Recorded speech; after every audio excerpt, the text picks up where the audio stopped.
que si on avait parlé du McKinsey Gate juste avant la présidentielle, parce que ça a éclaté jusqu'avant la présidentielle, eh bien, je peux vous assurer que peut-être qu'Emmanuel Macron n'aurait pas été réélu. Donc ça pose aussi la question du rôle des médias, de l'importance des médias, de poser des questions et de porter la connaissance de millions de citoyens, ce qui fait de la corruption en France à haut niveau. What happened around the world when our eyes were busy covering the pandemic chaos in Canada? The pandemic has caused uprising around the world. Several hundred of thousands, not to say millions of people have demonstrated against the draconian measure imposed for the health of the population, but at what cost?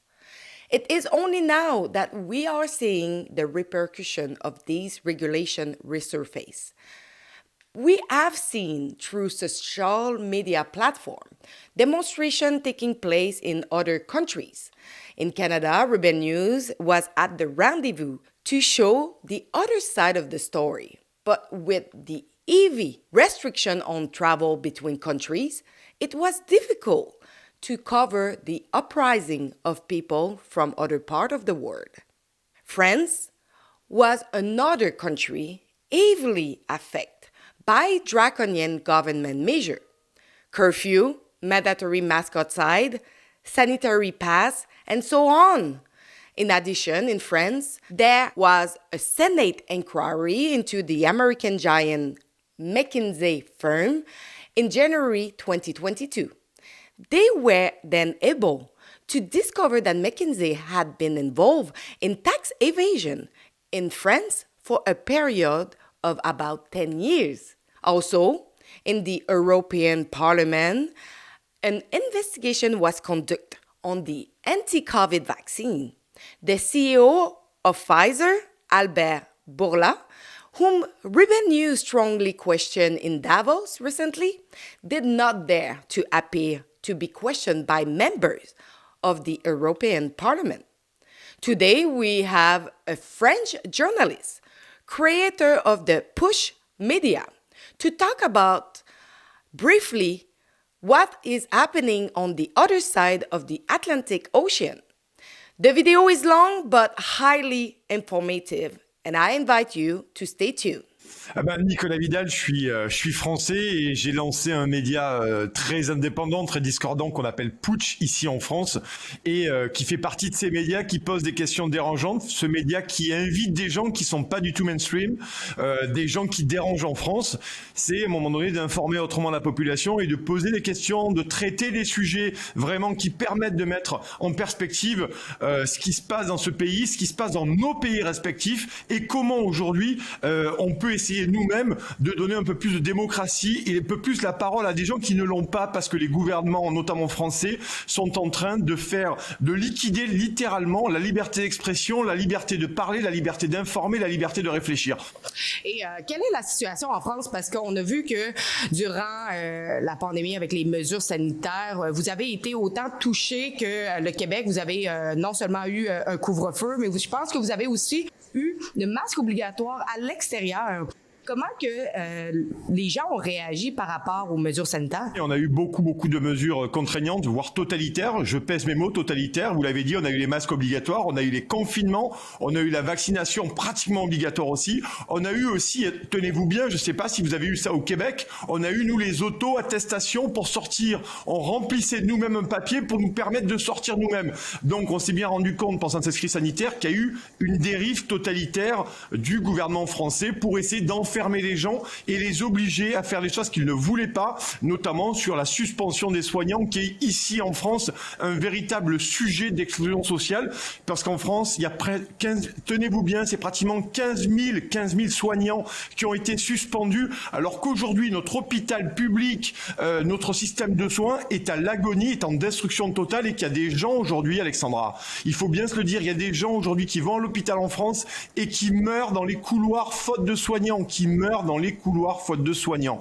Voilà la situation. Donc la situation sanitaire a énormément pris le contrôle sur des millions de gens, mais il faut quand même savoir aussi qu'il y a pas mal de millions de gens qui ont résisté, qui ne se sont pas fait vacciner, qui ont refusé les contraintes et qui ont vraiment refusé, malgré le totalitarisme absolu de ce gouvernement Macron, de céder finalement aux injonctions et à ces obligations qui sont très éloignées, je dois le dire, d'un État démocratique comme la France, qui est censé être le pays des Lumières. Pour manger, déjà, il y a une augmentation incroyable des vols à l'étalage, c'est-à-dire que les gens commencent à voler dans les supermarchés, et il y a une explosion des vols, ce qu'on appelle des vols à l'étalage dans les supermarchés, parce qu'ils n'ont plus d'argent, et notamment des retraités, des personnes âgées qui sont obligées de voler pour manger, ou des familles.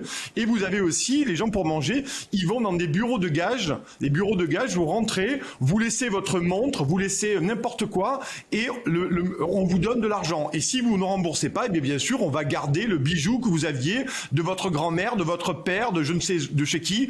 Et vous vous rendez compte, c'est-à-dire que la France devient un pays tiers-mondisé où les Français qui étaient encore il y a quelques mois la classe moyenne, des gens qui avaient un boulot, qui pouvaient s'en sortir, aujourd'hui ces gens sont en train de tomber dans la pauvreté et la misère. C'est vraiment un déclassement, et je le répète, vraiment, s'il faut retenir, c'est une véritable liquidation sociale du pays, et qui va amener mécaniquement, j'ai envie de dire, et je le déplore, mais mécaniquement, des troubles sociaux, des explosions sociales, parce que les gens vont avoir faim. Les gens vont avoir faim en France, ils commencent déjà à avoir faim. Je sais que la Commission européenne ont fait une investigation sur Pfizer, ont fait une commission en fait d'enquête sur Pfizer.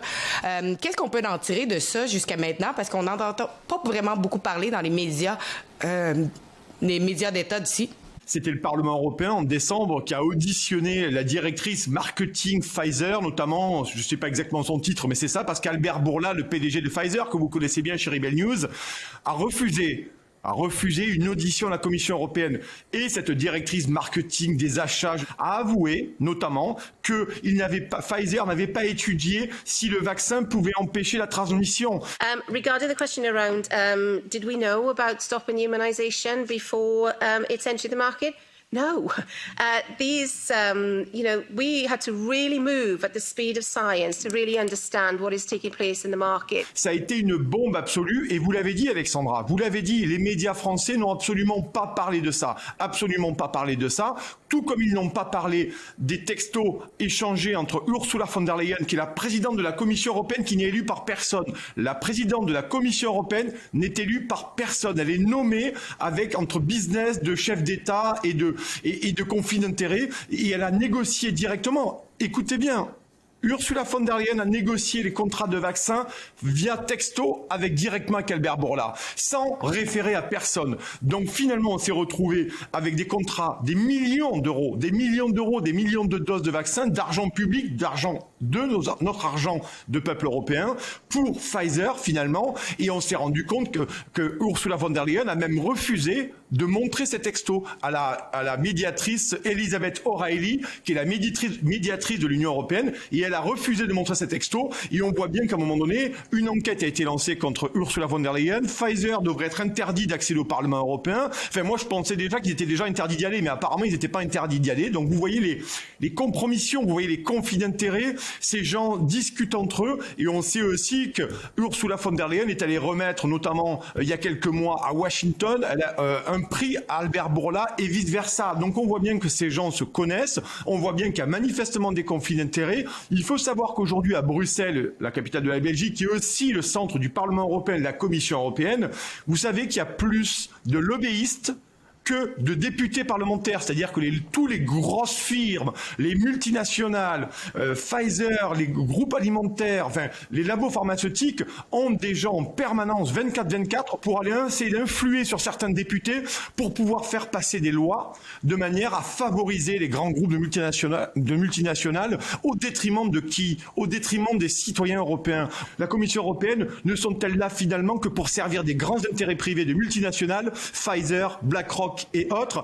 Et aujourd'hui, nous devons collectivement, nous les peuples européens, se poser ces questions-là, parce que sinon, nous serons lancés dans une fosse commune de la misère, de la précarité, du contrôle social et du crédit social. Voilà où nous en sommes aujourd'hui en France, Alexandra. vous êtes en avance sur le fait que vous avez déjà investigué la firme McKinsey. Nous, en ce moment, le Parti conservateur a décidé de faire une enquête sur McKinsey, sauf que les résultats que les gens peut-être espèrent avoir s'affirment à être probablement très peu. Qu'est-ce que vous avez trouvé, vous, de votre côté en France avec l'investigation que vous avez faite au niveau de la firme McKinsey qui a prodigué à votre gouvernement des conseils? McKinsey est payé de l'argent public pour conseiller le gouvernement et conseiller en même temps Pfizer. Donc là, il y a manifestement un conflit d'intérêts notable. Je vais vous donner un exemple, Alexandra, pour que vous vous rendez bien compte à quel point McKinsey, ce groupe américain, a infiltré l'État français, a infiltré nos administrations. Il faut savoir que pendant la crise sanitaire, dès le début, McKinsey a tout géré. Confinement, déconfinement, masques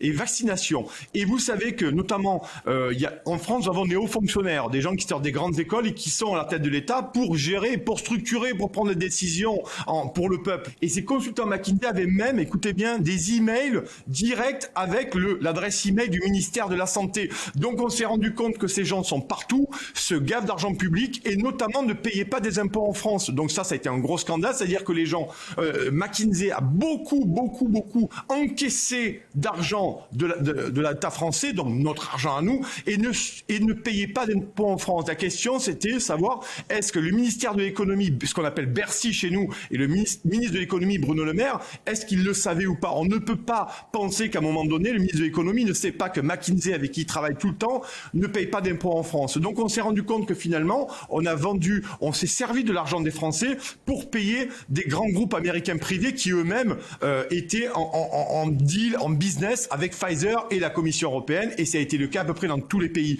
Donc ça pose un véritable problème d'une vente à la découpe, d'une privatisation de notre pays au détriment des citoyens, au détriment de la démocratie, et encore plus grave, c'est au détriment de l'argent public des Français, de nos impôts. Et Emmanuel Macron a eu le McKinsey Gate, il a eu le Uber Gate, et Emmanuel Macron est toujours là. Et bien sûr, je finirai par là, les médias mainstream n'en ont pratiquement pas parlé, ça n'a pas fait la une des journaux, on a parlé des contaminations, on a parlé du cas de Covid, mais on a très peu parlé finalement, parce que si on avait parlé du McKinsey Gate juste avant la présidentielle, parce que ça a éclaté jusqu'avant la présidentielle, eh bien je peux vous assurer que peut-être qu'Emmanuel Macron n'aurait pas été réélu. Donc ça pose aussi la question du rôle des médias, de l'importance des médias, de poser des questions et de porter la connaissance de millions de citoyens, ce qui fait de la corruption en France à haut niveau. All around the world, they have been served the same draconian measure. Lockdown with sanitary pass and so on. So if you want to help us to be able to cover other part of the world and to show you the truth, please go to lockdownreport.com. Help us, chip in what you can so we can continue our journalism. Thanks.